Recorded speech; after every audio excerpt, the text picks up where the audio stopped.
नमस्कार साथियों। हमारे देश के लोग हजारों वर्ष तक गुलाम रहे और इस गुलामी में भी महत्वपूर्ण भूमिका हमारे देश के ही लोगों की है, क्योंकि आज भी स्वर्ण हिंदुओं को दलित हिंदू पसंद नहीं है, ऊंची जाति के लोगों को नीची जाति के लोग पसंद नहीं हैं। यह भेदभाव सदियों से चला आ रहा है और आज भी यह भेदभाव चरम सीमा पर है। इसी भेदभाव के कारण हमारे देश में कई वर्षों तक मुगलों ने शासन किया और मुगलों के बाद कई वर्षों तक अंग्रेज़ों ने शासन किया, जिसमें हमारे देश के लोगों की ही गलती है। हमारे देश के लोग कभी एकजुट होकर रहे ही नहीं हैं और ना ही कभी एकजुट होकर इन लोगों का विरोध किया है, क्योंकि हम लोग ही आपस में एक दूसरे के दुश्मन बने हुए हैं।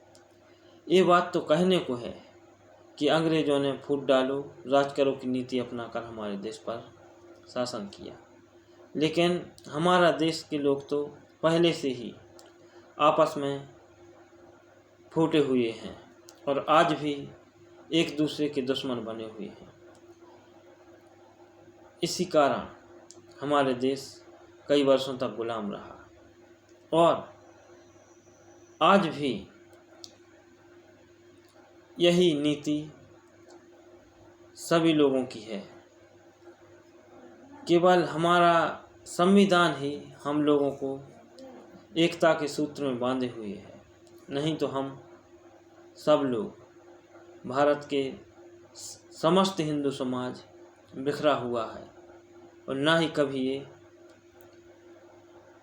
एकता में बंध पाएगा, क्योंकि हिंदू धर्म में कई जाति कई संप्रदाय हैं और हर एक संप्रदाय